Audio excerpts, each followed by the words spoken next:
अब छठा अध्याय।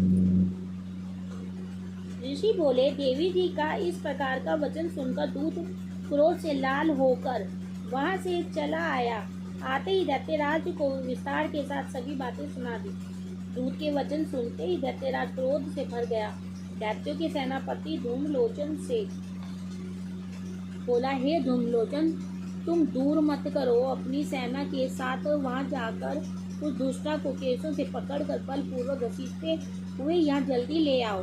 उसकी रक्षार्थ यदि कोई दूसरा वहां उपस्थित हो, चाहे वह देवता, यक्ष, गंधर्व कोई भी हो, उसे मार डालो।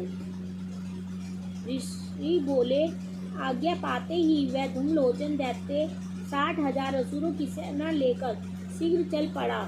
वहां पहुंचकर उसने हिमालय पर विराजमान देवी को देखा और ऊंची आवाज से बोला, अरे तू शंभु निशंभु के पास चल। यदि अभी भी प्रशंसा पूर्वक मेरे स्वामी के पास नहीं चलेगी तो समरण रख तुझे बालों से पकड़कर घसीटते हुए बलपूर्वक मैं ले जाऊंगा। देवी बोली, इसमें संशय नहीं है कि तुम्हें दैत्येश्वर ने भेजा है। तुम स्वयं भी बलवान हो, बड़ी भारी सेना भी साथ ले आए हो। इस प्रकार की दशा में मुझे बलपूर्वक ले चलोगे तो फिर मैं तुम्हारा क्या कर सकती हूँ।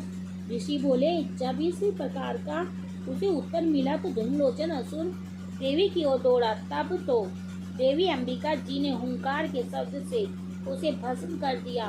फिर तो असुरों की क्रोध में आई बड़ी सेना तथा अंबिका जी ने एक दूसरे पर तीक्ष्णवान शक्तियां, पारसे आदि बरसाने आरंभ कर दिए।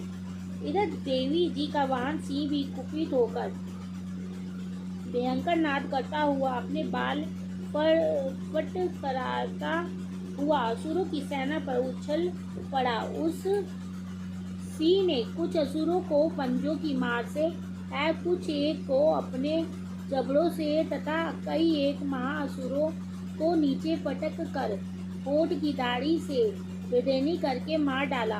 कितने एक दैत्यों के केसरी के नाखूनों से पेट फाड़ डाले। कितने एक दैत्यों को तल पर कर उसके सिर धड़ से पटक कर डाले। दूसरों की भुजाएं, सिर आदि छिन्न भिन्न कर दिए। कितनों के पेट फाड़ फाड़ कर गले के बाल काटते हुए सिंह ने रुधिर पान किया। अत्यंत कुपित हुए देवी जी के वाहन बलवान सिंह ने क्षण भर में दैत्यों की सेना से कर दी। देवी जी ने उस असुर धूम्रलोचन को मार डाला। देवी जी के वाहन सिंह ने भी सारी सेना का क्षय कर दिया। शंभु ने जब यह सुना तब तो उसके क्रोध का पारा चढ़ गया, उसके होठ कांपने लगे। झट शंभु ने चुनमुंड दोनों दैत्यों को आज्ञा दी, हे चुंड तथा मुंड, तुम दोनों बड़ी भारी सेना लेकर वहां पहुंचो, उसे जल्दी से यहाँ लाओ। यदि इस प्रकार लाने में तुम लोगों को संशय हो तो युद्ध करो। सभी प्रकार के अस्त्रों से सारे असुर मिलकर उसे मार डालो। उस दुष्ट के मर जाने पर, सिंह के भी मर जाने पर, जिस दशा में भी अंबिका पड़ी हो, उसे बांधकर अपने साथ लेकर शीघ्र लौट आओ।